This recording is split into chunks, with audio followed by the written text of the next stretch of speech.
Another video of Shah classes. Okay, तो आज हम करने जा रहे हैं BMTC 132 शाह क्लासेस का क्वेश्चन नंबर 6, ओके, जो कि है हमारे BMTC 1 चैप्टर नंबर 1 से। Okay, so find the following, हमें क्या करना है, कुछ निकालना है। The equation of the line joining, अगर तुम्हारे क्वेश्चन में ये लाइन आ गई, the equation of the line joining, तो इसके लिए हम कौन सा फॉर्मूला लगाएंगे? सबसे पहले इसके लिए फॉर्मूला लगाएंगे x minus x1 is equals to y minus y1 is equals to z minus z1 upon में x2 minus x1 y2 minus y1 z2 minus z1।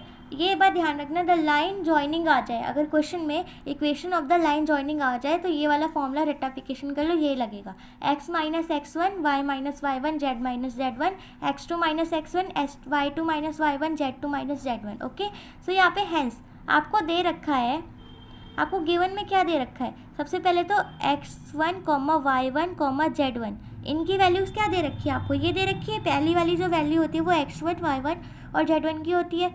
तो यहाँ पे क्या है? -1 0 1।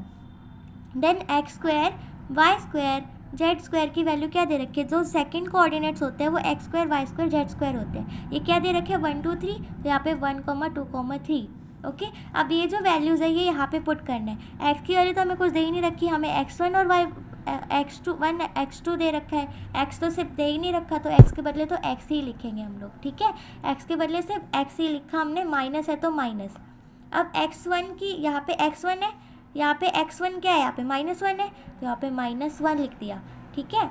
अपॉन x2 कितना है? यहाँ पे x2 यहाँ पे हमारा 1 है, तो 1 लिख दिया, माइनस x1 कितना है? यहाँ पे -1 है, तो यहाँ पे -1 लिख दिया। फिर इज इक्वल्स टू यहाँ पे y की वैल्यू क्या है? y की वैल्यू तो दे ही नहीं रखी, तो y की वैल्यू y आएगी, माइनस y1 की वैल्यू क्या है? y1 की वैल्यू 0 है, तो यहाँ पे 0 अपॉन पे या y2 की वैल्यू क्या है?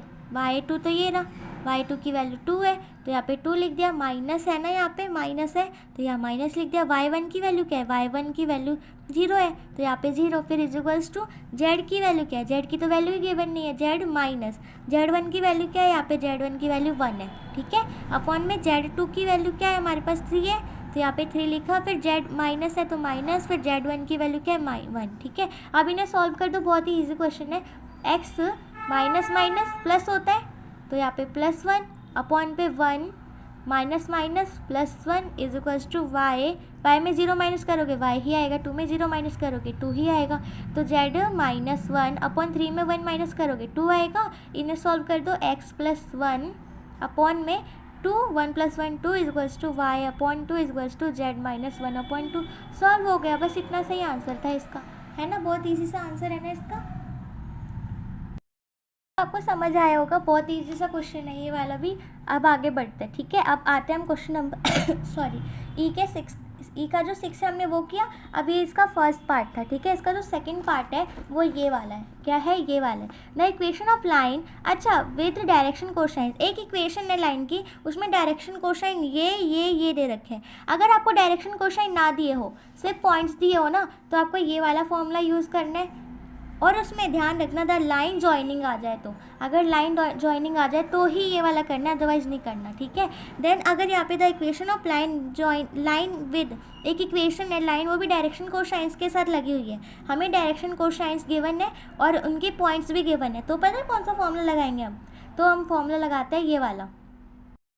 देखो यहाँ पे सबसे पहले डायरेक्शन कोसाइंस लिख लेते हैं, यहाँ पे a b और c लिख लेते हैं डायरेक्शन कोसाइंस। a की वैल्यू क्या है? पहली डायरेक्शन कोसाइन क्या है? 3/5। b की वैल्यू क्या है? -√6/5। देन c की वैल्यू क्या है? 4/5। और यहाँ पे वैल्यूज़ क्या दे रखी है हमें? x1, y1, z1, इनकी जो वैल्यूज़ है वो क्या दे रखी है हमें? 1, -1, 2 ये दे रखी है वैल्यूज़, और इन पे ये दे रखी है, ठीक है। तो हमें जानते हैं इसके लिए जो फॉर्मूला लगेगा वो क्या होगा हमारे पास? वो होगा x minus x1 is equals to y minus y1 is equals to z minus z1। देखो एक चीज़ कॉमन है, इसका जो ऊपर का वाला पार्ट है ना लाइन जॉइनिंग का, ये वाला सेम है और यहाँ पे ये वाला सेम है ऊपर वाला। बस नीचे क्या आ जाएगा? डायरेक्शन कोसाइंस आ जाएंगे, a b c, बस पुट कर देना है। ध्यान रखना, अगर किसी क्वेश्चन में equation of line with equation direction cosines आ जाए ना, तो ये इजी वाला फॉर्मूला आपको लगाना है, डायरेक्शन कोसाइन आ जाए तो। अगर डायरेक्शन कोसाइन ना आए और साथ में ये द लाइन जॉइनिंग आ जाए, जॉइनिंग आ जाए और साथ में हमारे पास 2 पॉइंट्स आ जाए, तो ये तो बहुत ईजी सा फॉर्मूला है, तो आप कहीं पे भी पुट कर दोगे, है ना। लेकिन अगर आपके पास डायरेक्शन कोसाइंस आ जाए नीचे और साथ में एक पॉइंट का फॉर्मूला आ जाए, तो आप क्या करोगे, ये चीज़ पुट करोगे, ये वाला क्वेश्चन।